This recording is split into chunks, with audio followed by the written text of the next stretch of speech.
Are you doing it? Are you Jedi mind tricking me by saying stuff that would be a good cold open? It's time to start the podcast. Okay, let's do it. Hello and welcome to No One Can Hear You Pod. In today's episode, John and I are going to be talking about A New Hope, which is near and dear to my heart. We're going to get into a lot of the production history, what our thoughts were on it, kind of favorite moments, and a lot of different things about this first movie. Before we do that, we're going to talk like we always do about a recent movie that we've watched, but feel free to use the description below. You can jump straight to our conversation. So, John, how are you, man? What have you been watching? Dude, I'm good. And I got two things to tell you. I've seen a decent amount of movies since we last talked, but I do have two to talk to you about because they're tied to lists. You know, I love my lists, Okay. you know? Yes. So I completed two lists, and one of them being John Carpenter's. I wrapped it up with the great made-for-TV 3-hour Elvis biopic, 1979. Bit of a doozy, but, you know, John Carpenter is one of my favorite directors, and I was glad to finally get through this list. I've had this DVD on my shelf for about 6 months, and I was sick this week, and it was a perfect opportunity to fire it up. It is kind of significant because, you know, he does Halloween in 77 and or maybe 78. Yeah. Oh no, I'm way off. I can't remember now when he does Halloween, but I don't have all my facts straight today. But this was kind of like a good segue into him being a bigger director. So that like it was starring Kurt Russell, and you know, even though it was made for TV, it was going to be a big deal that they were doing this. Elvis had just died, so like it was this biopic was people were excited to see it, and you know, it is a decent movie, and I think a decent depiction of Elvis's life, and definitely a key moment in Carpenter's career, because then, you know, he went from this on to like some of his classics that he's known for, like, you know, Escape from New York and The Fog and They Live, or I can't remember Titanic, The Hurt Right. Locker. Yeah. Right. Now, see, Big now we're all John screwed up. Carpenter movies. Yeah, now we're all screwed up.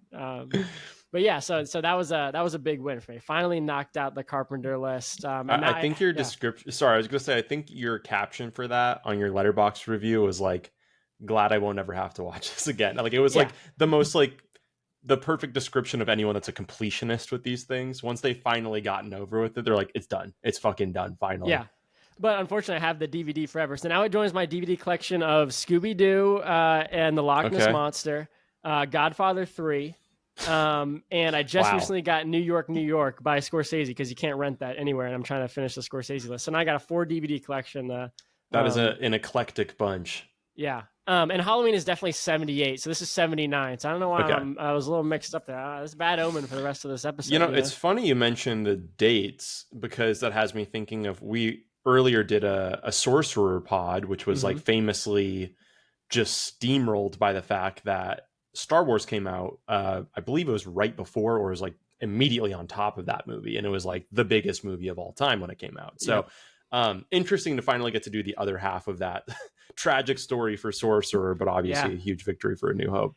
You know, you're right about that. It was within weeks, I think. It was like, you're absolutely right about that. The other one I was going to mention, I don't have a ton on it, but finished my Miyazaki list. So I know you're also a Miyazaki fan. Oh, nice. Yeah, and the last one I had waiting was Lupin the Third, The Castle of Cagliostro or something. And this is kind of interesting. It's like a big, long-running franchise in Japan, this Lupin the Third. Like he's like a comic book character, basically. I've literally never heard of this. Yeah, and this came out. This was one, I think, Miyazaki's like theatrical debut, or like it was a big debut for him. I might not have my facts straight on this one either, but you know, it's a take on a well-known character in Japan, and it was actually really an enjoyable movie. I was not I was going into it open-minded, but I wasn't expecting much. And I'm like, at the end of it, I was like, man, this guy doesn't miss. Like, he doesn't have a bad movie. You know, now I've seen all 12 now. I've ranked them, in case you're curious how they've been ranked.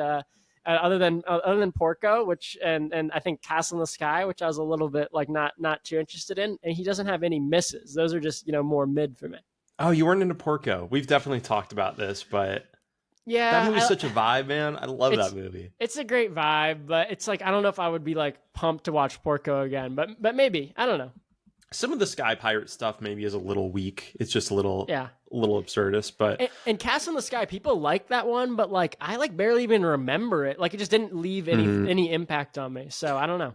You hadn't seen any Miyazaki prior, right? Like in the Not last year, have you seen all of them? Yep, not I had not seen a single one. I think I started with Spirited Away, and I was just blown away by it. Hmm. Anyone who's trying to get into it, get into him. I mean, you can't really go wrong wherever you start. Like I just said, he doesn't have a bad one necessarily, but starting with Spirited Away was definitely like a shot right out of the cannon. I was like, whoa, this guy is something else. You know? Have you seen Grave of the Fireflies? No, I don't even know what that is. That was it's a animated movie that came out. I think when it originally came out, it was like maybe not across the board. And the movie itself is about two children that are basically surviving World War II, and they're Hmm. Japanese. Their city gets burned down, so they're kind of living in the countryside trying to survive. It's a like a famously the internet loves to say how harrowing of a movie it is, and it Hmm. is. But I think it had like some sort of like cross collaboration, or in some ways they were associated with Ghibli. Hmm. So might be worth checking out if you have any interest. It would definitely be different than a lot of the average movies we talked about. But Good love rec, Miyazaki. good rec. Yeah, yeah. What have you been watching? Yeah, I only really have one to call out. I haven't been watching a lot lately, but I just watched 28 Days Later last night with my girlfriend. Hmm. Had never seen it before, and I had been wanting to because I really like Alex Garland. Like in particular, I thought Civil War a couple of years ago was awesome. I Hmm. thought Warfare this year was really great, and it was really silly how a lot of people were talking about it online. But so I like Garland for sure, and it was really good. I liked it. I mean, it definitely has aged. Have you seen it before? No, I haven't. That's Killian Murphy, right? It is. Yeah. Yeah. Okay. Yeah. I mean, he fully hangs dong in this one. He is naked Oh, numerous times. Like I thought you meant like metaphorically. He's literally no, hanging. he's like just fully dick out. Like first Oh, shot you see of him. I mean, spoiler to anyone that wants to see 28 Days Later. He like wakes up in a hospital. He's just like spread eagle cock out. It's like I'm like, okay, I get it. You have a concussion and you slept through this, but what hospital is just leaving their patients naked like that? Like that seems outrageous to me. do you know if he had a Um, double or did he do any research? I didn't. I really should have looked into it, but didn't get a chance to. But no, it was Uh-huh. good. I will say the camera is just like terrible. Like cool shots, but the resolution is pretty terrible. But the story is cool. It totally makes sense why they've continued to be successful with it. I'm excited to see the new one. I do think it looks good. So is there like three total? Like, This will be the third, okay, all right, and this next one that so there's 28 days, weeks. This is going to be 28 years. They shot it back to back with there will be an immediate sequel called like 28 years later colon I think it's the bone temple or the skull oh, temple or something, so a little odd. I thought it was gonna be like 28 more years later. Yeah. Well, it's kind of interesting. The zombies, like there's a little bit of a weird, there's a little more human to them They than maybe run, right? Didn't they this run. movie popularize or like I don't know if it Yes, invented, but the sprinting zombie, right? the fast zombie. This is yeah, Uh, that is a hallmark of these okay, movies. And I want to say they're kind of the first to at least popularize it. okay, But it's good. Yeah, I don't really have a lot more to say about than that. I'm happy to kick off. I think we got a lot to talk about oh yeah, with A let's New go. Hope. Let's do it. So let's get into it. So do we want to start with some initial thoughts and then we can touch production history and whatnot? Yeah, you want me to go first? Yeah, do it. All right, so I was a huge Star Wars kid. I think you were too. I think we've covered this. Like we were Star Wars kids, you know. So this is an Mhm. exciting one to do. But like just to give you the full spectrum of that, I had the Lego sets. I had a Sandcrawler Lego set. You know, I was Nice. yeah. I never had the Death Star or the Millennium Falcon. Like those are kind of like the other like big ones that kids would have up in their rooms. You Mhm. know. But yeah, I had the Sandcrawler. I had I played the video games, the Lego ones. I like Battlefront and Oh, Battlefront was incredible. The yeah. re-release was sick too, even like 5-6 years ago. I never got to play that, but isn't there a new one now too? I There don't know, might be. probably. I think there yeah. is, yeah. But and I also had the action figures. Like I had a desk in my room that just the like where the computer keys are supposed to go was Mhm. just covered in Star Wars action figures, and I would just sit there and like act out different scenes. Like I was a hardcore Star Wars kid. I actually think I had 3 separate Halloween Star Wars costumes as I was thinking about it. I know I went as Luke one year. I know I Nice. went as Boba Fett one year. I had a Yoda mask in my basement that I don't think I ended up going out for Halloween as, because it was too hot. It was not a great mask. It was not movie quality, to quote Step Brothers. It was rubbery. I had the lightsabers. I played Star Wars. I lightsaber battled and played Star Wars. So as coming into this, it's like, this is a big, like, is this going to hold the test of time? The same way we've talked about other stuff like Pirates and, some of those other classics from our childhood. And maybe it did because it's been updated so many times. I think we can talk about that, of how much they've updated the CGI to kind of keep it current. But the biggest takeaway, the biggest initial thought for me was, it is interesting now to look at this as like a standalone movie and not as a franchise. And it is a really great, complete movie, because they didn't, set it up to be a franchise. It was just Star Wars. They went back and added, the episode, 4 or whatever. So I'm looking forward to this conversation. I want to hear your initial thoughts on it. That's a great point. I love looking at, I think that version of context or point of view on it is such a big one. I'd be curious to hear some more thoughts of yours on that as we move forward. But same as you, huge Star Wars kid. And honestly, I hadn't really even thought about it like consciously until you were talking about how much it meant to you as a kid. A huge reason why I'm into movies as much as I am today is because as a kid, I still vividly remember, I don't really even remember seeing the prequel movies when they came out. I remember walking in and out of the theater to those movies and just how elated I was and fully felt transported in those moments. Like, I remember every time, like the summertime when they would be about to come out, I was so fucking hyped up to see these movies. And the same as you, I had the toys. The Legos in particular, all the Clone War Legos. I had the most like long running stories that I was essentially like having them play through, and like all these little, toys had all their own their backstories or whatever. Yeah. So I was just from the get-go very, very into these movies. But, in some ways, I think more recently, I've kind of jokingly referred to myself as like sort of the equivalent of like a non-practicing Catholic, where it's like I'm culturally a Star Wars fan, but I don't really believe in it anymore. Sure. Because I just, I loved the prequels. I thought the sequels, like, so the 7, 8, 9, I thought were really horrible. Like, The Force Awakens, I thought had some merit to it. And then I thought the next two were just atrocious, and really their like inability to come up with anything that isn't the Death Star. And I'm not even going to belabor that, because it's been beaten to death, as it should.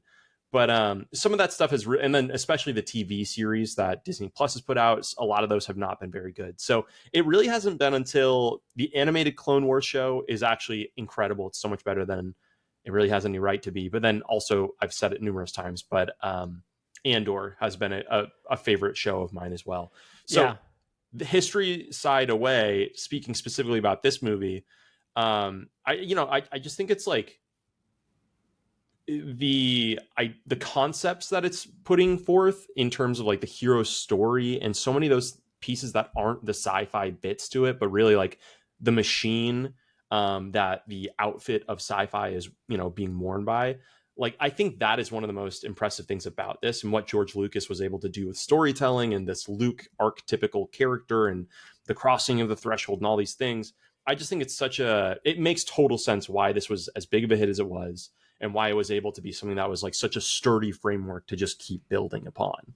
Oh yeah, and we'll talk in a second about actually how big of a hit it was, because I don't know if I really ever understood it until I dug into the numbers. But you triggered two more core memories of childhood, related to Star Wars, and there was a lot. Like I was filming little stop motion Star Wars. Like you were talking about having their own little backstories and stuff. I mean, I was all in. But two other memories, like I don't remember seeing the movies for the first time, but I remember like being outside in the backyard, my mom pushing me on the swing set and her telling me the storylines of the first four, and I remember her revealing, like, I remember like just following her around one day as she did chores, being a little kid, and her telling me about, Darth Vader and like what, and how he's Luke's father. Spoiler alert. If you're watching this, you don't know that by now, I'm sorry. But like that's a core memory that I have of her just like, I wasn't allowed to see it yet. I was so little, but just her telling me about Star Wars. And another thing, this became like one of my villain origin stories for like, how strict my parents were. But I got invited to a birthday party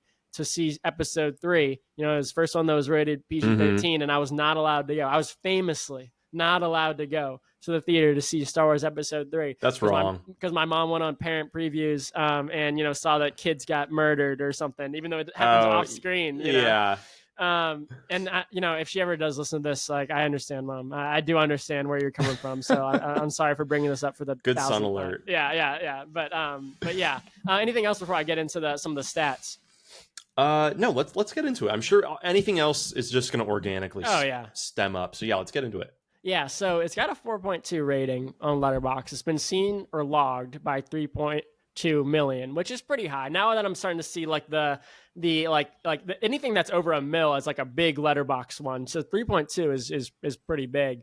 I'll give you the summary. It's like not like anyone's hasn't heard this before, but a long time ago in a galaxy far, far away, Princess Leia is captured and held hostage by the evil Imperial forces in their effort to take over the Galactic Empire. Venturesome Luke Skywalker and dashing Captain Han Solo, together with the lovable robot duo R2-D2 and C-3PO, to rescue the beautiful princess and restore peace and justice in the Empire. And they do that. The movie ends with that. They restore peace and justice, which, to the point we made earlier, is amazing. They wrap this up in a 2-hour standalone film. This was a $11 million budget, $775.4 million box office. Now that's not adjusted, but we're going to talk about it in the terms of being adjusted because it was the highest grossest film of all time at the time until E.T. came out in 1982. It won pretty much all the non-major, like, important awards. Maybe that's not fair to say, but it got 6 Oscars total, which I didn't know. Below the line awards. Yeah, the below the line. Did you know that it swept this? It had art direction, costume, editing, score, sound, visual effects. I was blown away by that. So yeah, let me give you some of the history, and feel free to interject, and cut me off here because I do have a decent bit, not a huge amount. So Lucas completes his first film, THX 1138, in 1971, and has this idea. That's actually the only Lucas film I haven't seen. He only has 6 movies, so that was his first one, and the only one I haven't watched. He starts working on it after release of American Graffiti, so that was 1973. They filmed it mostly in 1975 and 76 in Tunisia. I assume that's Tatooine, and in a studio in London. He actually Lucas founded his company Industrial Light and Magic for this movie because the existing studios out there couldn't even handle the effects. I think you're going to talk more about some of the effects later. And just in case, I don't know if we're going to talk about Tunisia anymore. I don't know if you're planning to bring it up. No. It just famously, and I don't even know like all the details, but famously it was like horrible shooting conditions. Like it was like 120 degrees out there. Everybody got like food poisoning at the same time. So they're all just like throwing up and shitting. Like it was like horrific. It's one of the, I think, like famously like worst shooting locations of like a major movie. So Tunisia, I guess, is famous for that, which honestly, good for them for sticking through it all, because it never obviously comes across on film. No. But just keep going. I just wanted to throw that out there. No, that's funny. I actually did not know that. That's pretty funny. So Lucas wanted to cast like unknowns. So Hamill was relatively unknown. Carrie Fisher was only 19, which I also didn't know. It's not like that. Not that she looks older, but she's like 19 is young. Wow. And she really has a screen presence for 19. It's pretty impressive. And Harrison Ford, he did have that iconic role in American Graffiti that kind of, I think, launched him. And he was in a few other big movies, but obviously has the famous, backstory of being a carpenter. And, so Lucas went kind of the unknown route to the best he could. David Prowse plays Darth Vader, famously dubbed by James Earl Jones. If you ever seen those videos, have you ever seen that where it shows the original audio? Yeah, it's atrocious. Oh my gosh. She's got like a British accent, and it's brutal. Well, also, I mean, I think the Vader voice might be the most, I think it probably has to be the most iconic voice in cinema, right? Oh, absolutely. And James Earl Jones, one of the most iconic voices in Hollywood history, probably. For sure. And this would be, to your point, probably the role. Yeah. But yeah, if you haven't seen those videos of Vader, it's hilarious and much less menacing. Well, in a way, and this is a little bit of a tangent, but I think that's like just such a good little microcosm into how, a lot of directors have described anytime a movie is successful is like a miracle, because there's so many different little things that are going on that it's like, how can you really control all of those moving parts.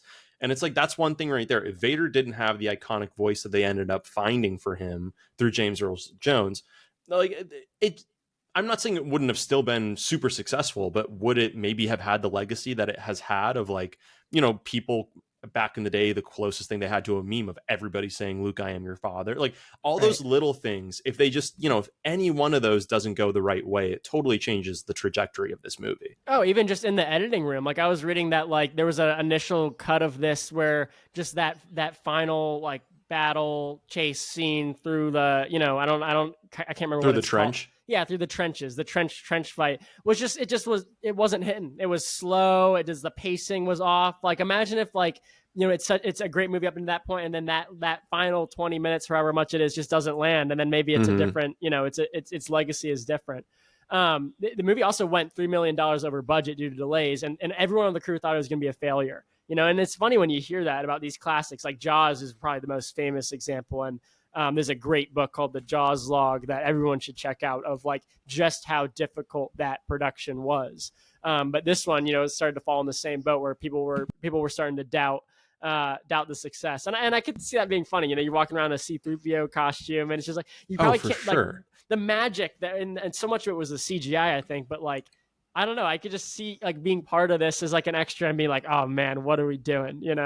For sure. Yeah. And honestly, I think one of the things that now this movie benefits from a bit, I've kind of realized myself that even, so the, quote unquote, final Mission Impossible movie, Final Reckoning, came out a couple of weeks ago. I saw it in theaters and it was great. There was a couple sequences that were like, yeah, this is like, exciting when I'm watching it. But there's definitely a large part of my subconscious now that just is like, I don't know, they can just kind of do that stuff. Like, yeah. I just have completely like lost some of the, I just assume that they can literally create any image they want to through CG or through a lot of different means. And so it's only when sometimes I watch an older movie like this that I'm like, actually afterwards, like, I give things the credit they deserve. I'm like, how the fuck did they do that actually? Yeah. And then I want to touch on some production points as we go on to talk about some of those pieces, because I think it is so clever, and you can really see why it makes sense that a lot of these, like, industrial light and magic, it might as well be like those are like the tools of live magicians. Those are the same things that they use, smoke and mirrors and light. And so you can totally see how those careers, people in that artistic space, became a lot of the people that were really influential in early filmmaking and like perspectives and all those types of things. Definitely. And I think Lucas will be remembered as a visionary. And I think that's right. Like, he directed 6 movies. He's not going to, and he didn't direct the second 2 of the first, of the Star Wars, he of the first 3. He only directed this one. But like him as a visionary, creating his own company because the studios couldn't do what he was seeing in his head, like that I think alone just speaks to that, how impressive that is. So let me give you some of these numbers here. So Star Wars is the second highest grossing film of all time, and that's been adjusted for inflation. Like that's huge. Could you guess number 1? It's tough. Is it? Oh, I think I know. Oh God, it's the one about the Civil War. Yes, Gone with the Wind. You got Gone with the Wind. Okay, yeah. I knew it was the Wind. Yeah, no, you got it. Yeah, and then number 3, kind of in a similar vein, Sound of Music. It's those kind of AFI classic ones. But this being number 2, I was impressed by that. Now here's another question for you. Maybe not as tough, but I was impressed that you got that. I don't think I would have gotten Gone with the Wind. That's a good fact there. This is the second highest grossing franchise of all time, after what would be number 1? I mean, I would be really surprised if it wasn't Marvel. There's just so many of them. Bingo. But now number 3 is tough. What would you think for number 3?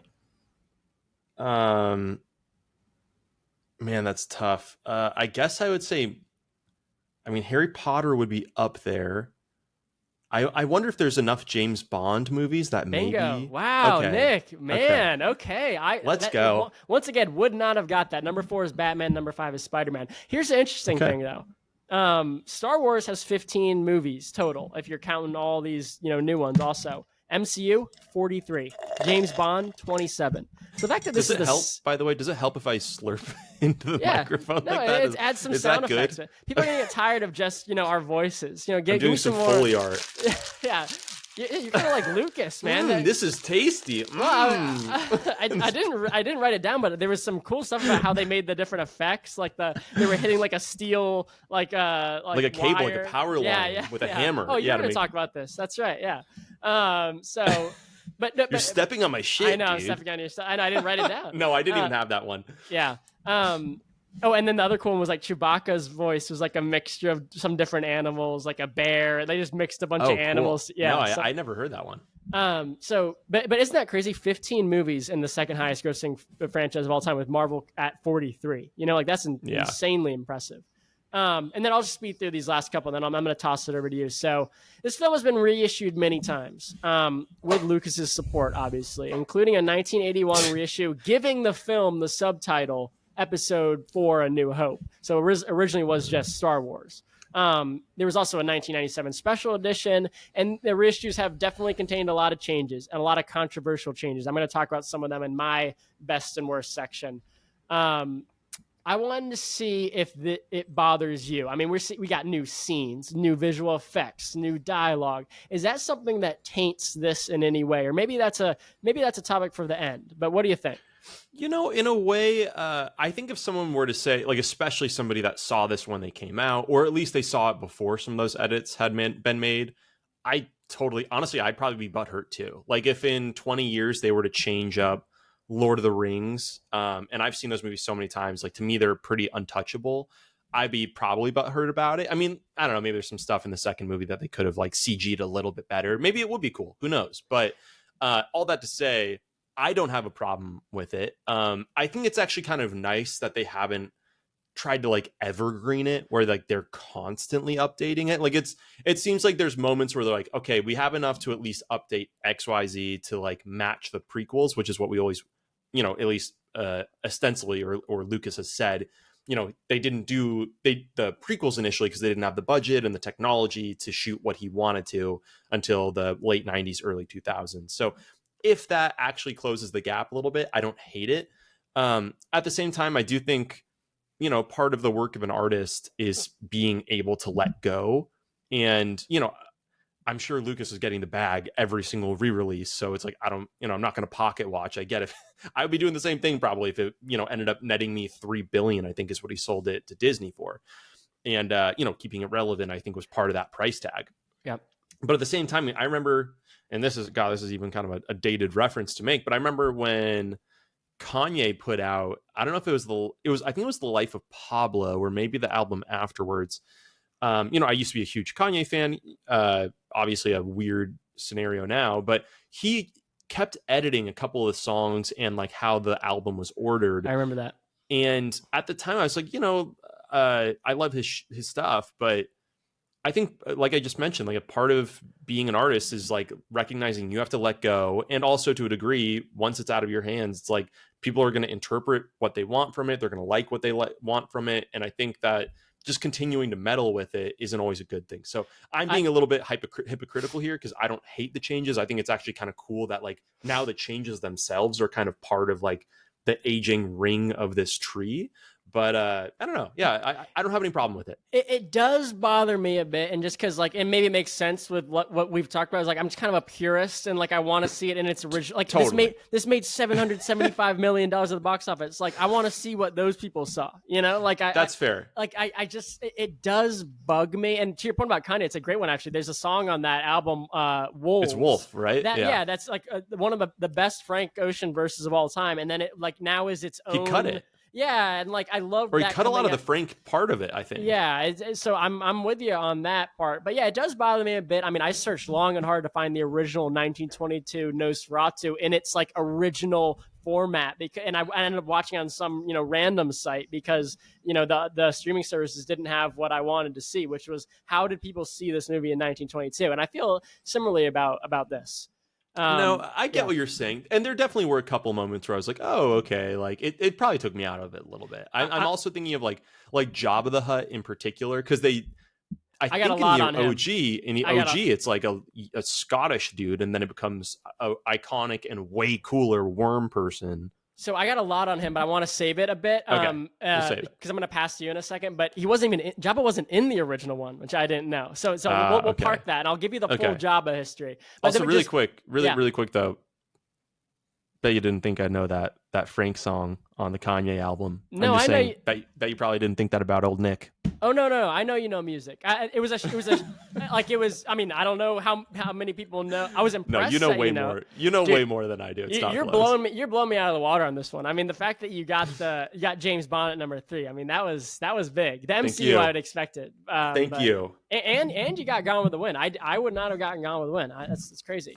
So 2 more quick things. They're very quick. I promise. Star Wars quickly became the pop culture phenomenon that we all know. I mean, we're talking about novels, comics, video games, amusement park attractions, merchandise, toys, games, clothing. I mean, that adds to all this. That adds merchandising, baby. Merchandising. That's right. Wait, is that Spaceballs? No, who's that? That's Spaceballs, dude. We got to do Spaceballs at some point. No, that was like weirdly a movie that we watched way too much when I was like 6 years old. No, we should do Spaceballs. And then this film was followed by Empire Strikes Back in 1980, Return of the Jedi in 83, neither of which directed by Lucas, but then he came back and directed the prequels, the 3 prequels. Tragically. Okay. Now, over to you for the scenes, the best, the worst. Take us through it, Nick. Okay, so these are listed chronologically, not in terms of being my favorite or anything, but I would just say like this is a good way for us to just talk through the sequences and some stuff will come up out of them. But so we start with Vader boarding Leia's ship.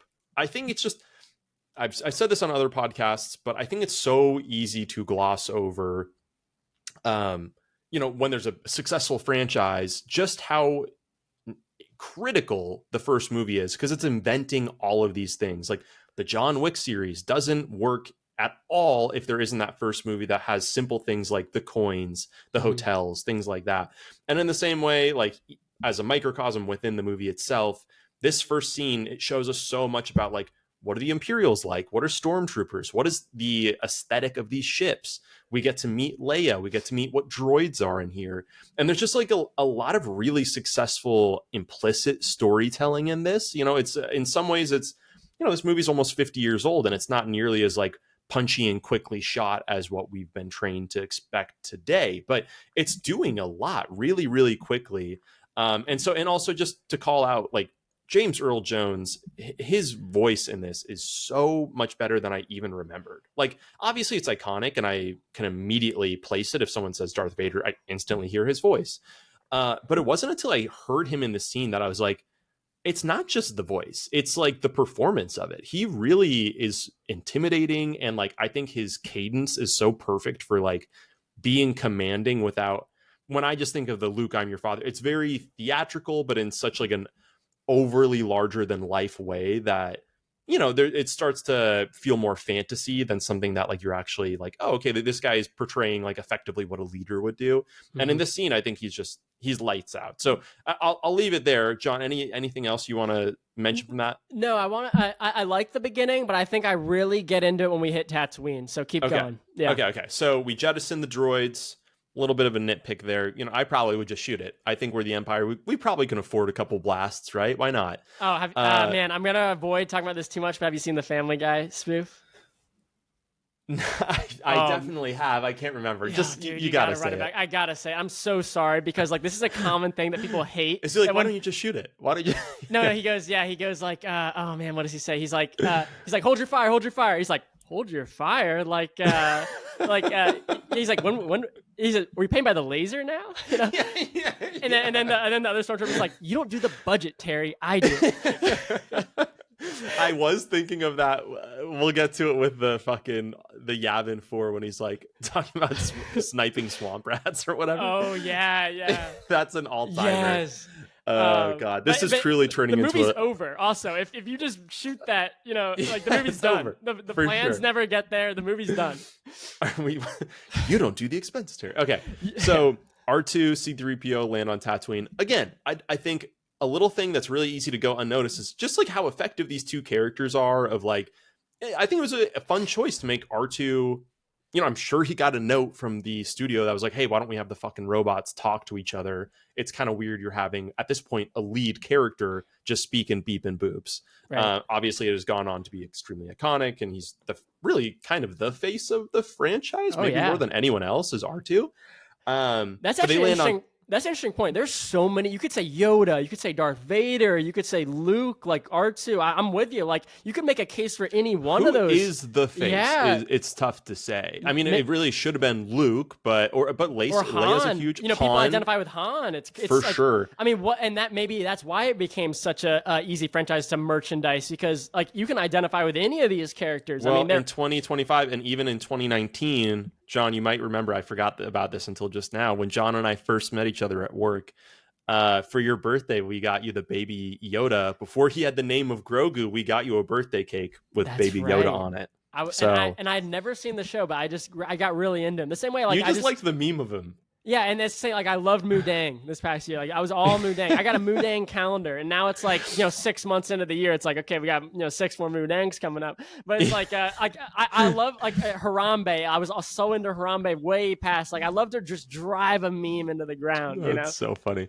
Okay, so the droids, they're on Tatooine. They get yoinked by the Jawas, which again, awesome production design. They look so good with these little fits. I love it's just so fun. You watch a movie like this and you're like, why is every other fucking movie putting itself into these boxes when it's like we could just choose to make every single species look really exciting and unique and interesting? And I guess the answer is it's fucking hard to do that, and they nailed it with this. It's not easy. The visionary. The Jawas look great. Lucas is the visionary. He's got a backstory for every one of those characters. That's why there's books and spin-off series on random Jedis. It's he's the man. We get the Sandcrawler, which John famously invented and turned into a Lego set for himself. I do love so. From there, and at this point, I'm just kind of going scene by scene. So let's just do it. Yeah. But, so it is kind of funny to me as an adult watching this movie, C-3PO and R2 get auctioned off to Luke and his uncle. It's fully just a slave auction, right? Like in this world, droids fully just have personality and they can feel pain and fear, maybe to varying degrees. And then later on, Luke has the fucking audacity or the naivety to be like, Uncle Ben, or whatever his name is, like, Uncle, I think some of these droids might have been stolen. Do you think that's possible? It's like from the fucking sand people that blast. Like, I guess they're not Tusken Raiders, but the Jawas don't seem terribly, legal in their merchandising. So. Also, like R2 is like he's multifunctional. He's kind of Swiss Army. Like he's a service droid, but like C-3PO is a guy. He looks like a human. He looks like a human shape. He's humanoid. Yeah. And so from there we get. I'm just going to jump ahead a little bit. Actually, I will say I actually really like the family dynamic at home. I think it's super believable. Like I think it's a cool way to ground it that like Luke isn't immediately like, you know what? My whole life I've wanted to stand up to the Empire. Like he's a little ambivalent. Like life is good enough for him. And I think that's a really cool thing we get to see in some of the other Star Wars IP, especially Andor, is that there's so many people, and it mirrors real life, right? Like people don't tend to stand up to government or oppressive forces until they get pushed to that it's no longer good enough place. And so I think having a moment where it's like Luke is like, all of my friends are gone. I don't want to be a farm kid anymore. Is such an easy way for it doesn't feel like, as much as this movie is in space, it probably feels more relatable to some kid in Nebraska in 1977 than any other movie that year did, right? Like this isn't New York or LA. This is like supposed to be like kind of bumfuck, and I think that's a really cool choice. You're so right, and something. And it's probably my favorite shot, and it's probably gonna be the thumbnail of him running outside. And maybe I'm skipping ahead, but when you see the two suns in the background, you get the first, the John Williams score, and it comes in. And you're right on, and because we're looking at two suns in the distance, and we're relating to this guy, who has no similarities. Dude, I'm so corny. I have goosebumps just thinking about it. Like right now. It's That was my it's tearjerker moment of the movie. You know, like every movie gets me a little bit in certain areas, and that was it for me. Maybe it's the music, but what a powerful shot, you know. absolutely. And you know, especially in these earlier scenes, I will say, I think Luke's acting, Mark Hamill's acting, can be a little hit or miss on certain things. But I think the moment you get that shot of him just looking out into the distance, they're able to capture so much of who this person is, and maybe even less of who they are, but like where they are in their life, you know. And like Yep. that's the piece where you're like, oh, I fucking get it. Like you want more, you want different. And so, but from there, we're then, you know, jettisoned into getting to meet Ben Kenobi. We get intercepted by some Tusken Raiders. Yep. I think it's a great choice to make the pivot from Sand People to Tusken Raiders. I think that was a good call. Oh, did he change that? Yeah, they're called Tusken Raiders eventually. That's like their official name. Okay. In this movie, they just call them Sand People. Okay, interesting. We get to meet Ben Kenobi. And I think an interesting point here is, so are you very familiar with Joseph Campbell and like the hero's journey? I know the name, but no. I think he was a professor, but he wrote some books, and one of his famous ones was The Hero with a Thousand Faces, The Hero's Journey. And it's basically the idea that throughout every civilization and time period, there are a lot of archetypical, or really there's a archetypical story that tends to really like be found in every religion, you know, historic text. And it's really the idea of like a hero is found from the middle of kind of, you know, quote unquote nowhere. And there's always these like same story beats that will happen. And one of them is the crossing of the threshold. That's like the leaving home. There's the going to, you know, typically it's a harbor or a place of transportation, which in this movie is Mos Eisley. Right. A lot of times there's the, I think it's like you get eaten by the whale or the beast, and then you have to come out of it. By the end of it, you have changed from this experience. And so anyways, it's really famous. George Lucas was famously a huge fan of this book and of Joseph Campbell. And so really, if you look at the story of Star Wars, A New Hope, it's like 1-to-1 with the hero's journey. Every single step of it matches really Joseph Campbell's style. Which I think George Lucas has been very forward about. He just was really inspired by that, and he wanted to make a story that matched it. And so when you get to meet Ben or Obi-Wan Kenobi, within this archetypical style of telling a story, there's archetypical characters. And so there's the hero. There's also the wise hermit is a very common part of storytelling. And I think it's really interesting here because I think it's kind of a mixture of, you know, when I was thinking about this movie after having watched it, if I were to describe it in one sentence, it feels like King Arthur meets Dune, where it's like, it's really like this space operatic in a way, but at its core, it's about, you know, this guy pulling the sword from the stone and trying to bring peace and order and take down this empire. And so when you see Ben Kenobi, you know, I thought it was kind of striking. He has like the pointed hood, like it literally is pretty direct connection to like even how Merlin the wizard gets shown in that series. So hey, I kind of went down the rabbit hole there, but I think it is really cool to see, you know, as much as Lucas was absolutely a visionary, so much of that was definitely informed by he was a huge fan of a lot of different storytellers and just famous stories in general. Yeah, that's really cool. I'd heard the name, and that makes a lot of sense as you explain it. Yeah. And so we get to meet Ben. Also, just to call it out, oh god, I can't even think of the actor's name. It's Sir who plays Alec Guinness? Alec Guinness. Oh, okay. He's fantastic in this movie. He's like, the tone is right on the whole time. You can definitely you can sense like the stage actor of him in it, but it's like it's just threading the needle perfectly. So I think he's a really good grounding presence, especially with Luke, who's like can be a little shakier at times. And he was an icon before this. You know, he was Bridge over the River Kwai, and you know he was a absolute, especially in like British cinema too. He was an absolute icon. Yeah, and then from there, I mean, we go to Mos Eisley in a cantina. I think this is really where the movie takes off for me in a bigger. I mean, I love all of this, but that's where like it goes into the next gear because you get to meet Han, you meet Chewie, you get to see like the seedy underbelly of like this movie. I mean, especially with like light side, dark side that's going on in the prequels, it can be very, you know, black and white on certain things. I think this is a great depiction of like, there's also just a disgusting, murderous underbelly to this universe that's super fun to watch. Yeah, I mean that Mos Eisley scene is so cool, and all the characters are so cool. They're all so fun to look at. You get such quick looks at everybody, and you just know there was so much time spent with their backstories and their Oh yeah. costumes. And yeah, it's just an incredible scene with so many cool characters. And you're right, when Han Solo enters the scene. He right away he steals the show. Like all eyes go to Han. Yeah. You know, Chewbacca looks amazing. Like that's something that maybe I didn't realize like until now. I have a high def TV of like, wow, that's a great costume. You know, it's just everything about it.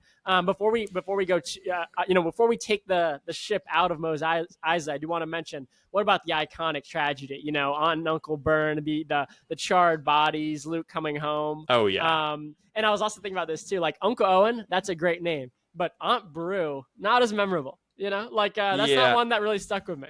But R.I.P. to them both. You know, no disrespect to Aunt Beru, but Aunt Beru, her whole character is not the most memorable, but you know, maybe they're not supposed to be. Her one value add is she's like, hey, make sure he speaks Cantonese, or like when they're checking out I don't know the language, you know, but he's like, she has like a specific request of like with the droid they're trying to pick She's up. a simple woman, okay? They're just trying to make it work out there, John. I know. And she's got a nice house though. Like, I love the world. You think so? That Tatooine world building's amazing. I mean, it's kind of like I don't know what kind of housing that is, but everything about that set on Tatooine I just think is amazing, and that's why the movie like really kicks off for me there, like when we land there. Yeah, I love just everything in that cantina too. Yeah. And you know, one thing I didn't notice until this go around, like at least 70%. So when they walk in, they do an incredible job too. And honestly, I should have done more research on like the puppet side of things that they did for this movie. Yep. But like 70% of the sorry, let me start from the beginning. The entire bar is full of like 20 different species of alien.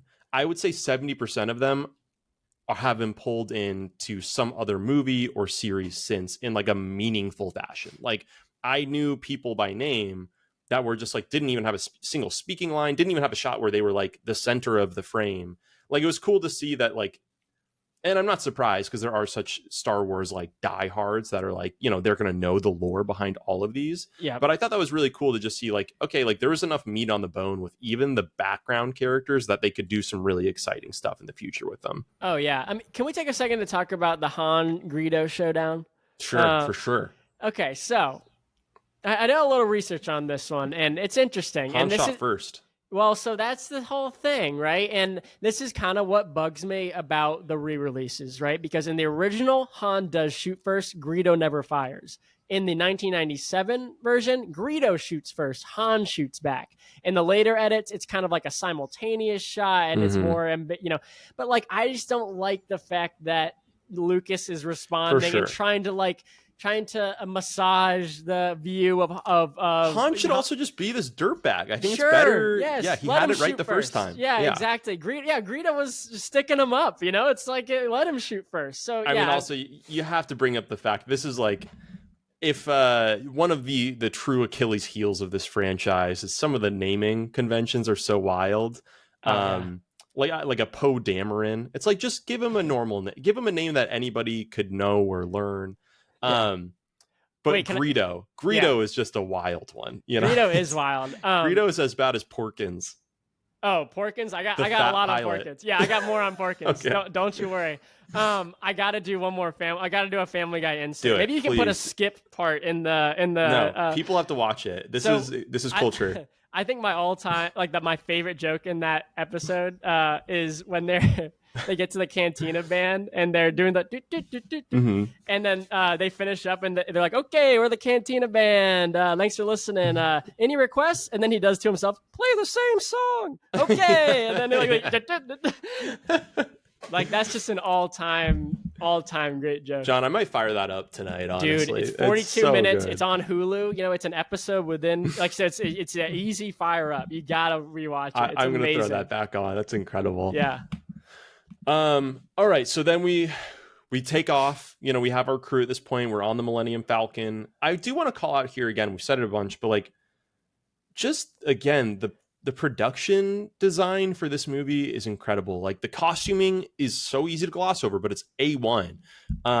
It won an Oscar, right? It won an Oscar for it. Yeah. Every time we fly into a planet, later on the franchise gets kind of lambasted for the fact that every planet is one biome, so it's actually like not as diverse as it really should be. But in this movie, it's cool that it's, you get the establishing shot, and as a storytelling device, it's really effective. Now we're in the building and we understand where we are in space. But like the inside of even the Millennium Falcon to me is so immediately recognizable. And granted, I've seen a number of movies now, but just like the patterns they chose for like the seat that like is like in the booth, right? And like the little table. The inside of the Death Star, it's like a whole city in there, which it should be. It's a giant planet, right? Basically, it's like the world building in this movie, or like to your point of like the different planets or different, whatever we want to call it, is just incredible. Yeah, it's fantastic. So anywho, yeah, they're on the Millennium Falcon at this point. The Death Star gets fired. We get to see Leia not really that upset about an entire planet being genocided. Yeah. I want to say, I was just going to say Tarkin, fantastic in this movie. Incredible. He is so fucking good. I love that they go, it's kind of interesting. The Empire is like, the troopers seem to be American. The officers seem to be British. Yeah. It's an interesting choice. It's an interesting choice for sure. It is. That's a famous guy, Peter Cushing. I mean, the only other movie I've seen him in is he's in Kubrick's Lolita. I don't know who he plays in it, but yeah, he's like a well recognizable face. Two things on this Death Star before we keep moving is the first Vader choke is so great. Like you kind of I was gonna say that. Yeah, like it's just I don't know. There's something iconic about that. And that was a thing we do as kids. It's like and that guy fucking sells it too. Is the thing. Like Vader gets the physical actor of Vader gets all the credit. The dude who's getting choked fucking crushes that choke. Like the throat noise he makes, and he doesn't fully do like the I'm choking. Because you wouldn't. He's like almost embarrassed about it, So he's kind of like, as he's being strangled, he's just kind of getting at his collar. The whole thing of it is so fucking good. So good. And then you mentioned Alderaan getting smoked in Leia's kind of mixed response. But it is funny that this is a PG movie and there's two like kind of wow moments. It's that one. It's like, oh, okay, yeah, that whole planet and her whole family or whatever, they're all dead. Yeah. And the other one is seeing the charred bodies. Like that's I get it that they didn't have PG-13 back in these days. So, it's like, and it's not like so bad to see like two dead bodies. You have to keep in mind, we were still a country back then. Yeah, we were a proper country back then. We were still, it was still a more civilized age at that point in time. Also, I was going to say, Obi-Wan just slices that dude's hands off or his arm off and then cuts through the other dude. I did not remember that at all. He's still pretty he's kind of nice with it, with the blicky. Well, he is until we'll get to it for the final battle. I mean, come on, man. You have to understand. We'll talk about that. We'll talk about that. Yeah. All right. So then the crew gets captured, right? Yep. So we get pulled into the Death Star. Yeah. This is definitely my biggest. Well, the scene is incredible. We already talked about just like the set design is fucking unbelievable. It's so believably huge too, and I love like the military aspect of like whenever they show us the rows of troopers or soldiers in line, I'm like, this is my fucking bag. I love this shit. You could just show me panning shots of this for 2 hours. I would pay you for it. Yeah. But when they don't get caught on the ship, it's like the Death Star can't find 4 people on a ship that you just captured that just happened to come out. That also, it matches like, has the bot or the droids you're looking for. Yeah, I know. That's a little tough. It's tough. A little tough. I mean, there's a lot of nits to pick in this movie, and that's actually, sorry to mention it another time, but that's what I love about the Family Guy so much is they, in the most respectful way, they make great jokes. Like there's a great joke about this when you watch it tonight, which you should. There's a great joke about what you just talked about. I can't really explain it though. This episode's sponsored by Family Guy. No, I know. I hate that. I knew I was going to do this. I have notes saying like, don't do this, but I'm still doing it. I got 2 more Family Guy things too. They're going to come up. I'm sorry, but they just that's fine. Don't apologize. Wait. Oh, no, you're getting to this still. You're good. Keep going. Well, and I'll just wrap it up. When I say that these are like plot holes to me, it literally loses no points. This movie is so like untouchable in my mind that I'm like, I don't fucking care. It was 50 years ago, whatever. Eat shit. This movie rocks. But so I mean, kind of a lot goes on in the Death Star. Obviously, they go to the holding cells. You start to get to see like an actual shootout. I just gotta again call out Harrison Ford as just like really doing the most in this. Like I was watching this, I was like, I'm going to sound so. Is it Gen Z? Is Gen Z what the youngest group is? Yeah, what are you, John? We're on the cusp. Okay. You're around the cusp still. Yeah. Anyway, he's just got an aura. That's just like a Sure. real star power aura that I'm like, who can you really think of in Hollywood today that's like a 30 something? Also, I cannot place Harrison Ford's age in this movie. He could have been 40. He could have been 30. I think he's 30. Actually late 30s or something. He's 30. I think he's okay. 30. Yeah. Men just looked old back then. Yeah, and he has that star power that you're talking about. I mean, Luke is really supposed to be the hero. Luke is supposed to be the guy that you're watching, but he's like 5'6", and Harrison Ford is this like tall, handsome, he's 5'9". dark. All right, he's 5'9". Is he? Oh wait, actually no, maybe I'm wrong. I think he's shorter than 5'9". No, he's 5'9". I looked it up. Okay, I was gonna have a guessing list later of everyone's height. Yeah. Okay. Leia must be tall then, because I feel like whatever. We're she's 5'1". Oh, really? Okay. Wow. Yeah, she wore lifts. Movie magic there. Yeah. She has a great line during this sequence, and I'll let you get it because it's right before the trash compactor scene, which is one of my favorite moments. No, in this do movie. it. Just go straight to it. So when they're trying to like figure out a way out of like the she just goes like, oh, this is some rescue, and I laughed out loud. I was like, man, that's such a great line delivery. But that's one of my favorite all-time scenes is the trash compactor. It's just I do remember seeing that for the first time as a kid, and the stakes are high, and they're trying to put the pole, and they're trying to get in they're trying to get C-3PO to turn it off, or R2 or whoever, and they celebrate when it stops, and it just iconic scene. Well, another thing there were so many things I watched this movie that I just didn't realize this movie already had it invented, and I had assumed had come along later on, just because there's so much that the movie's already fucking doing. One thing I didn't realize was in this first movie was that R2 could plug into the ship, and like it has that spinning kind of drill tool that goes into the port that can control things in the ship. I was like so blown away. Like just another thing that they had to think of that I think is really cool. And like, it's a great plot device for them, but it also like, you're so, I don't know, kind of blown away by the like, oh, what is that? How does that work? Oh, like that's cool. Otherworldly.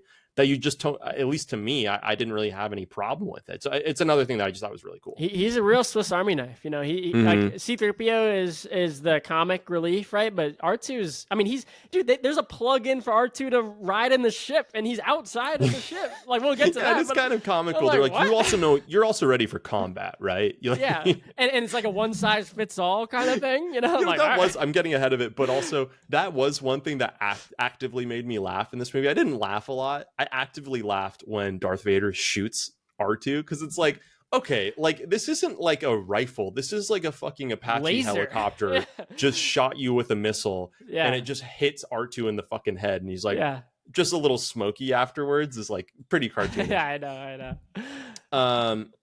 And then, we can jump ahead a little bit because I think there's a lot of other just kind of I got one more thing on the things we want. I got one more thing on the Death Star. So Obi-Wan just walking around the Death Star in his Jedi robes, just an all-time power move. Like he's sneaking around. He's just like, if someone sees me, whatever. It's like I'm just wearing the robes now. I'll just kill him. Fuck it. Yeah, I don't care. But yeah, I do want to call out. So I have like all the production, like cool special effects stuff that they did, but just because you mentioned it. So when his mission when he's on the Death Star is to turn off one of the generators so that they can fly out, right?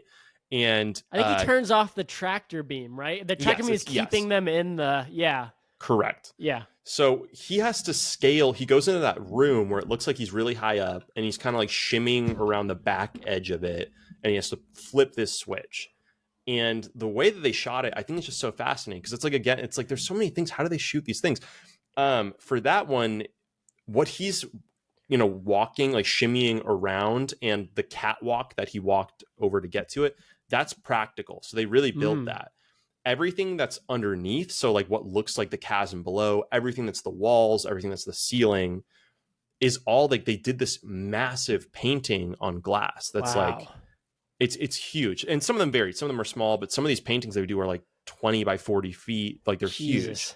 And so they would have like a cutout within it. And I think that they painted, one of these things, I think maybe in the US, and I think they shot this in London or in England.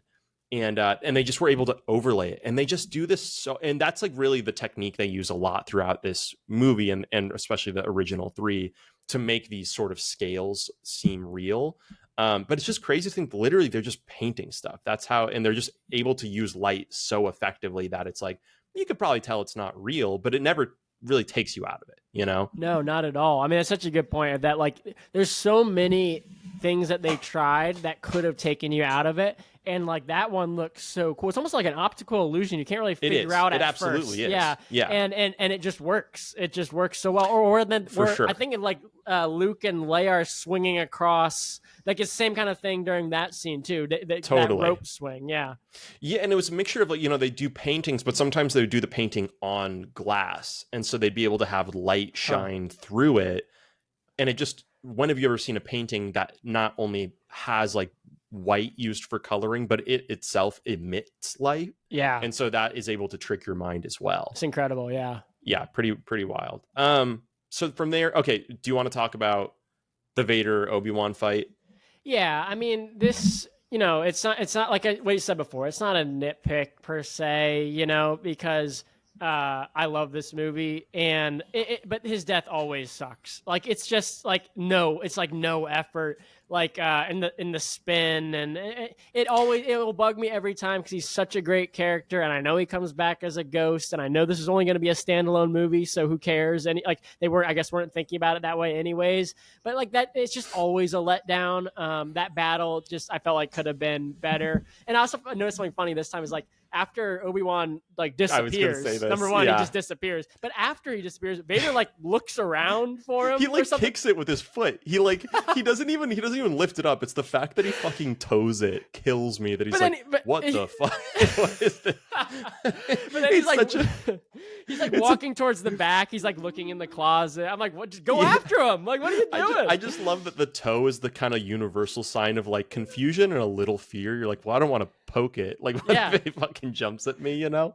But like, he's losing valuable time to catch them. They're running away, and he's like, he's poking it with a stick. You know, I'm like, come on, man. You know? Yeah, I don't have any problem with his death necessarily. I mean, I don't know. It could have been different. My bigger problem is just I think the sword fight looks so fucking bad. I think it's like, and that's one thing the prequels have, like, amazing. I think amongst the best fight sequences in cinema. Darth Maul is up there for me. Like that movie may not be one of the best. I think it's probably the 5th best if you had to rank them. There's a reason we all still know who Darth Maul is 25 years later. That sequence is like the most rewatchable to me of any of the six. Yeah, the walls closing and opening. I mean, I would say Revenge of the Sith, the final Duel of the Fates fight between Obi-Wan and Anakin. Duel of the Fates is episode 1, unbelievable, right? Yeah. Oh, it's they use the same scoring in it too. Same score. I might be wrong. I might be wrong.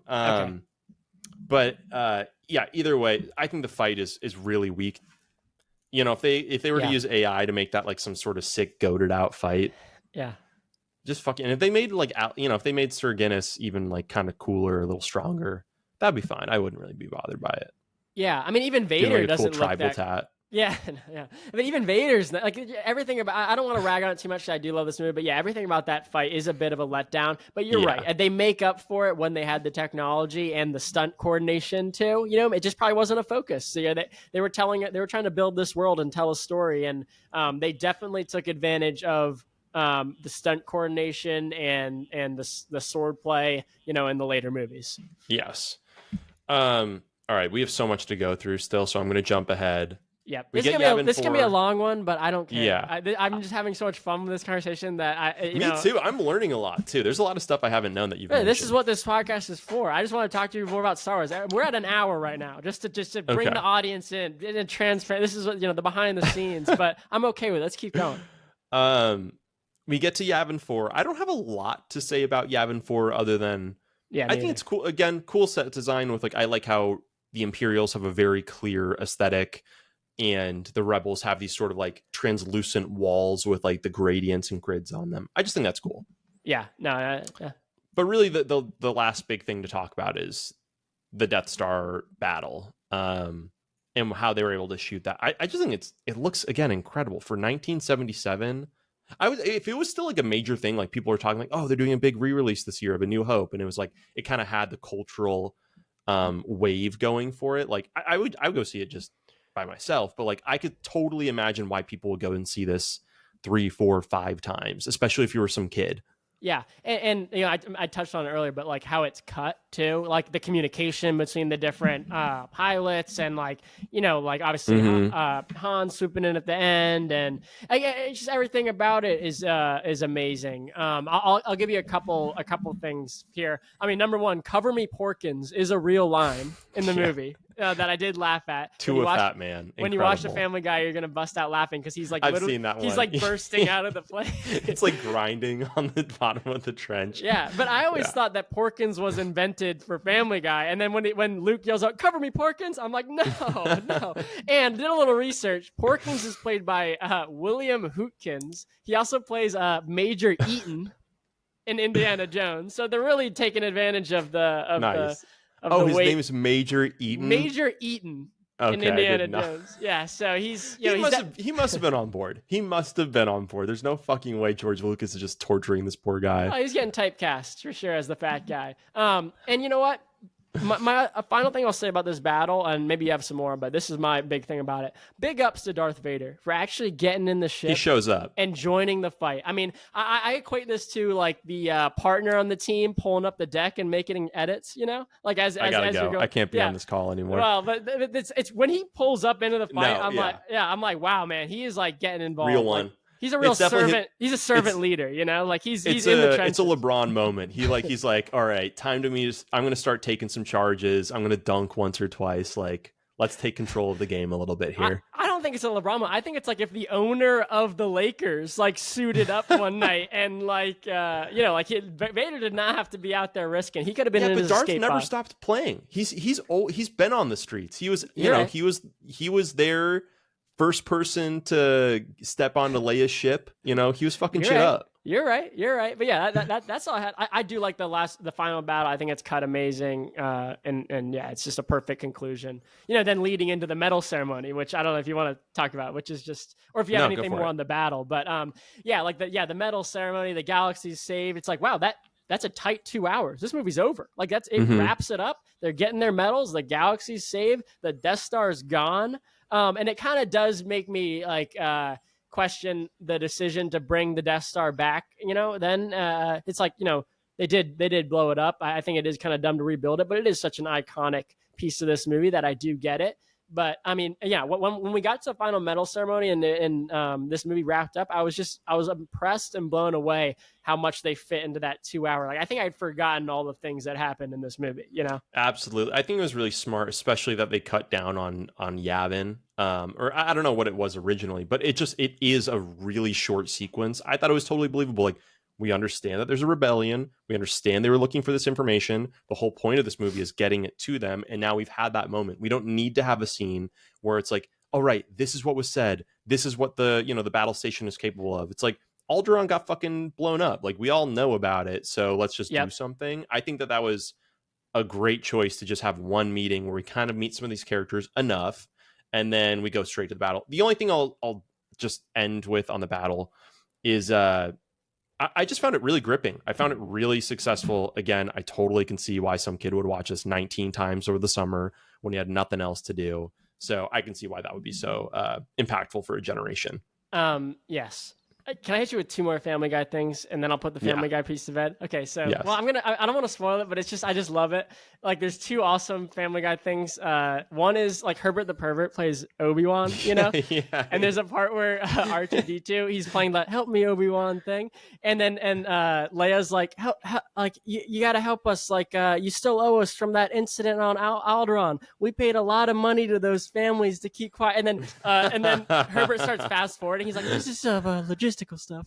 I'll check this out later." He's like fast forwarding her, and then like he fast forwards a bunch ahead, and she's like, "No," and she's still going about it. She's like, so you're gonna laugh hard when you see that. And then my other favorite part from the Family Guy is Herbert. They're trying to get into Mos Eisley, and they're in a long line. It's like a bar, and there's a stormtrooper bouncer, and they finally get to the front, and he does the Jedi mind trick on the bouncer. He's like, "I'm a friend of Dave Navarro's. If you saw me last week, you said I was pretty cool." Like he's trying to get into the bar, you know? I don't know, man. It's brilliant. I love it. I do love the Yavin 4 when he's like, because there is a pilot who's like, that's way too small. We can't make that shot. And he's like, well, I don't know. I go out and like bullseye swamp rats all the time.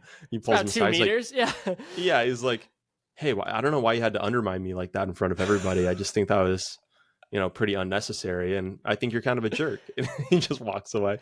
There's a great moment that reminded me of in like this. They do like 3 of those Family Guy episodes, but it's the 2 stormtroopers, and they're just like standing at the docking bay like by themselves, and the one and like it's just like a quiet moment for a second, and the one stormtrooper turns to the other and he's like, "Hey, why are you so much nicer to me when the other stormtroopers aren't around?" It's so funny. Wait, so I want to talk about Jabba, and then we can go into like questions and closing thoughts. But I had a couple interesting things on Jabba if you want to hear about that. Yeah, I'd love it. So yeah, I mean, we talked about how I do want to see the original CGI, because I just that's kind of just a thing for me to see the original version. But I did some research on Jabba, and in the 1977 original, he didn't appear at all, and I didn't know that. It was filmed with that human stand-in, that Scottish guy, but they cut it. So it was actually not even in the first release. Good call. Now in the 1997 edition, they restored it using like some early CGI to insert that Jabba over the Scottish guy, and it looked so cartoonish. There's like a famous shot that you can find on YouTube of Han like awkwardly stepping over Jabba's tail, and it's just like an awkward like CGI mismatch.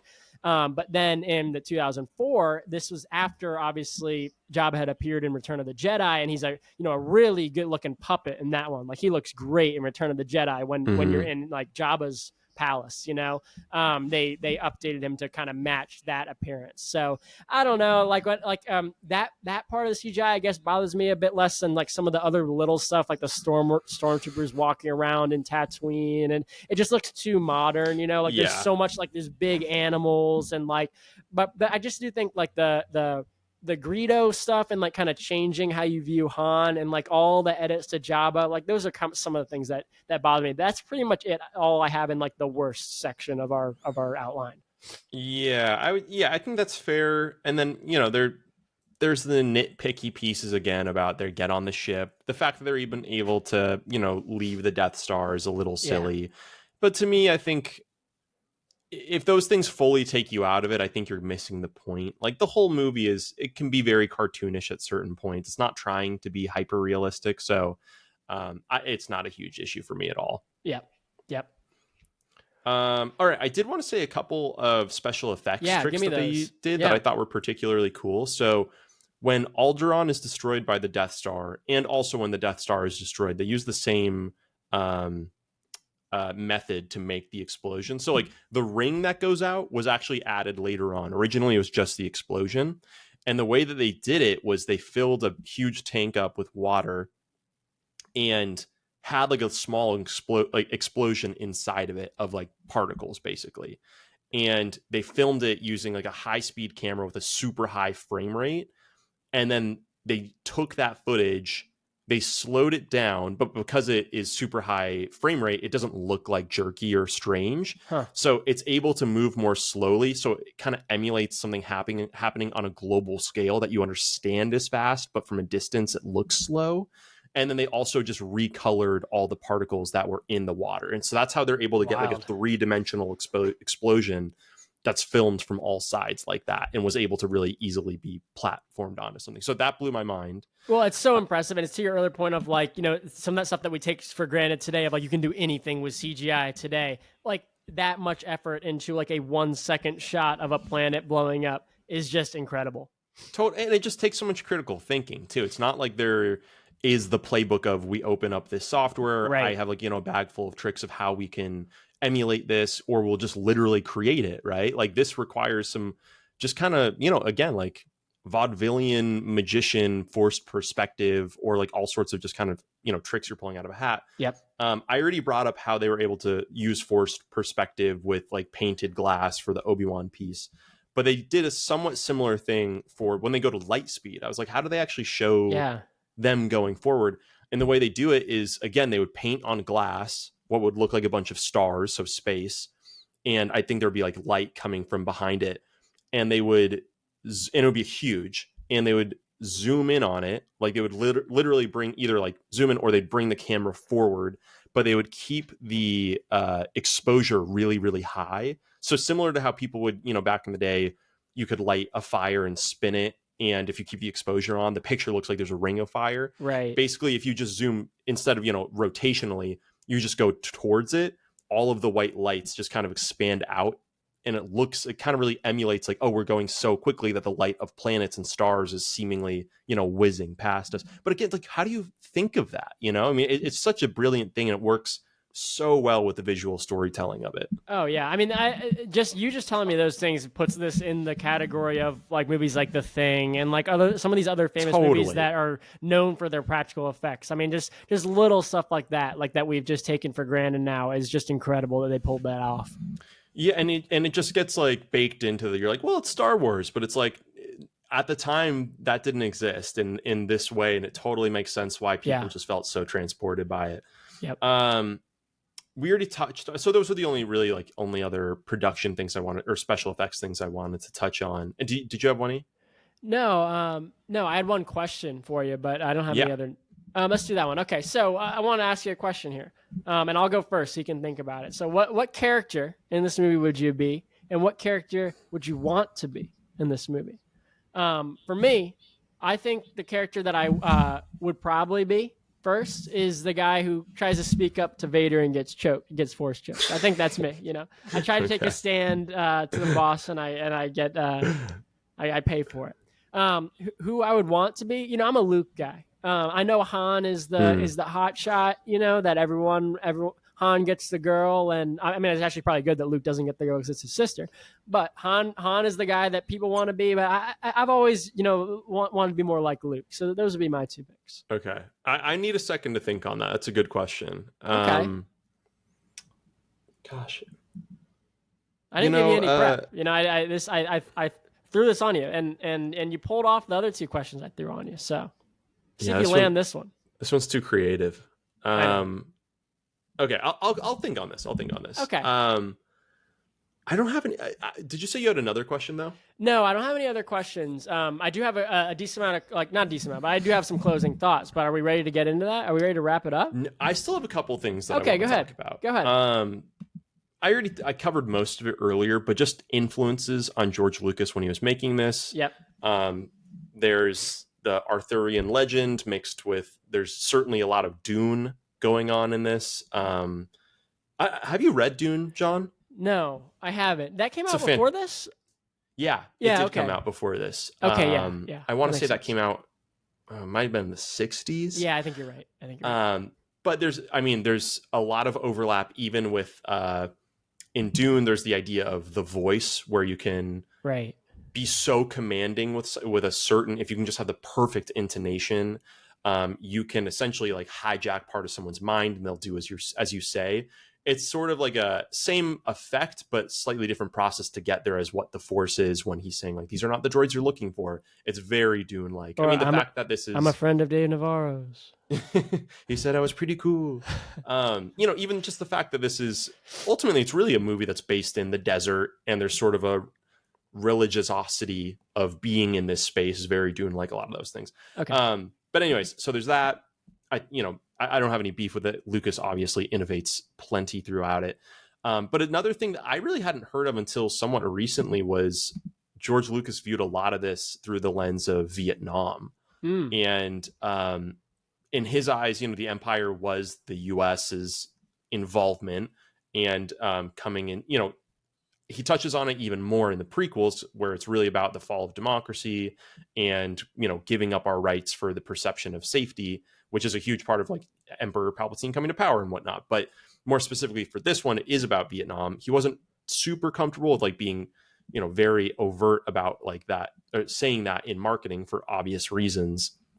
But, I did a little bit of research on it. He was supposed to direct Apocalypse Now, I believe, too. And so like this was something that was very much on his mind too. He didn't get drafted because of health reasons, but he had, he knew people that did. And so anyways, I just thought that was very interesting that from the get-go, this series was really not afraid to be critical of, if not just the US, then certainly like Western democracy and politics across the globe. Like, I think it's definitely a choice. If the stormtroopers are American, but all of the officers are English, I think there's a reason, and there's a lot of like colonial era influences of why that would be viewed as an empire in a negative light, you know? Interesting. Yeah, and I think, the politics of Star Wars, I know that's what Andor is a lot about, right? For sure. But I think as the movies progress, that's why I would really love to revisit the prequels. I haven't seen them in a while because I think there's a lot of stuff that went over my head as a kid that is going to be more, maybe those movies won't be better than I originally felt about. Well, actually, they're probably gonna be a lot worse than I originally felt about them because I just enjoyed Star Wars a lot more as a kid, and I wasn't trying to critique them as films. But I think the politics may be more interesting just knowing that Lucas had something to say on this. So I'm excited to revisit it through that lens. Yeah. That's all I had for the influences piece. I was just gonna say a couple of random things. Vader 6'8" in this movie, and Chewie is 7'3". Really? Like, the actor was 7'3", so they got a huge guy for that. Wow. Just quickly looking through the acting, we already touched on pretty much all of this, but Leia was solid. Luke had a little bit of a rough start. I think Vader is incredible. Tarkin, incredible. And Han Solo really steals the show. Yep. I agree. Yeah, maybe you're Han. Maybe to my earlier question, who you probably would be, I think you might be Han. I mean, that's too kind. I don't know. I would say maybe I want to be Han. I might be Porkins. Okay. I might just have to be Porkins. I don't think you're Porkins. No, maybe I'm Wedge. Wedge is his buddy. I think that's his buddy. Yeah, what's the whole thing there? He's like, hey, I haven't seen you since, and it's like, how do you guys know each other? They really shoehorn that in. It's so funny this that comes up. The other day, I just saw it on a comment of Reddit, and I like kind of went down the rabbit hole, but apparently that guy is the only person that survived both Death Star attacks or something. He's like the most famous pilot in the galaxy that nobody fucking knows about. Yeah. All right, let's get to maybe our final opinions on this. Okay, so I recently, within the past couple of years, saw a behind the scenes on the making of, and Lucas referred to the franchise as a space opera. And you mentioned that earlier as well. And that really blew my mind and changed my perspective on it. Something about like thinking about it that way, I think helps me allow it to hold up because it doesn't have the music, singing, acting, like dance that you would think of an opera, but like something about that term just makes sense. And, I was worried coming into it of like, is it going to be overly dramatic? And is it like a movie that like I just liked as a kid and it's not going to feel the same now? But I think when you like appreciate it from that perspective that Lucas set out to achieve, it allows you to really just enjoy some of the, maybe you could call it corniness. Like, I think there's better examples in the other movies, like the I Love You, I Know, and, just kind of some of the overly dramatic stuff like that.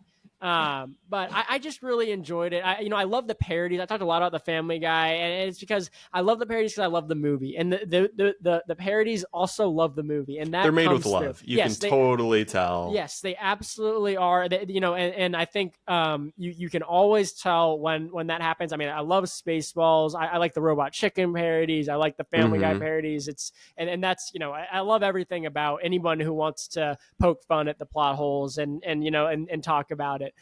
It's not a perfect 5 to me. It's a 4.5 with a like. I want to revisit them all and see if there's any perfect 5s in the original 6. I know Attack of the Clones is a stinker.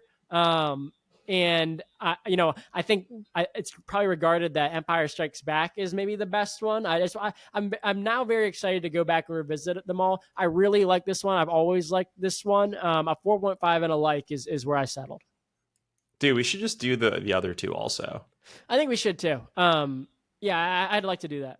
I've never seen the new ones also, but that's gonna like okay. This would be like this would be the forecast for the next 10 weeks. But yeah. No, I feel the same though. Scoring wise, like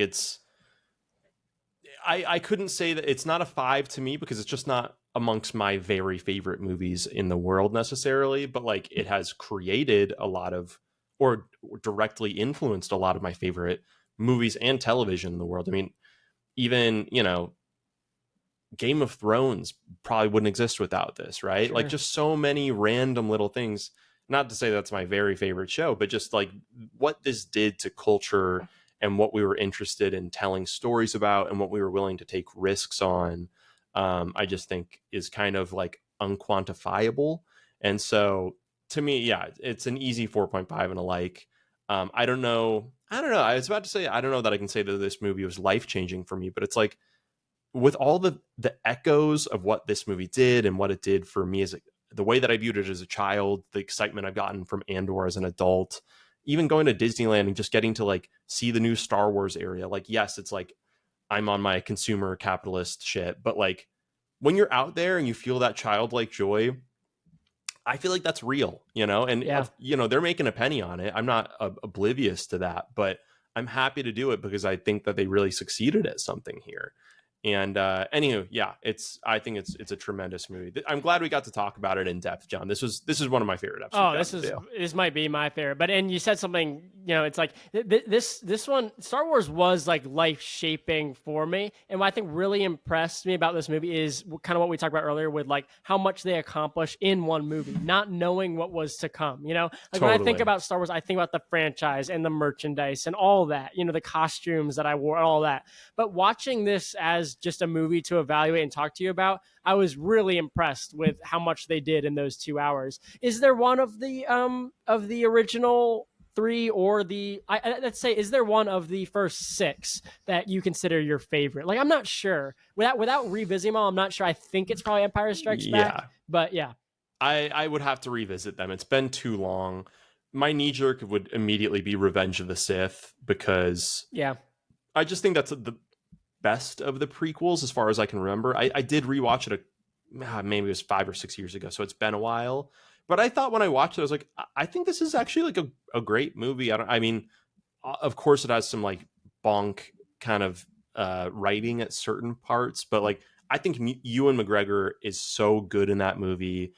The special effects, like all the design elements, I think are so incredible that it solves a lot of my problems with it. But no, I would definitely be excited to rewatch 5 and 6 though too. Yeah, me too.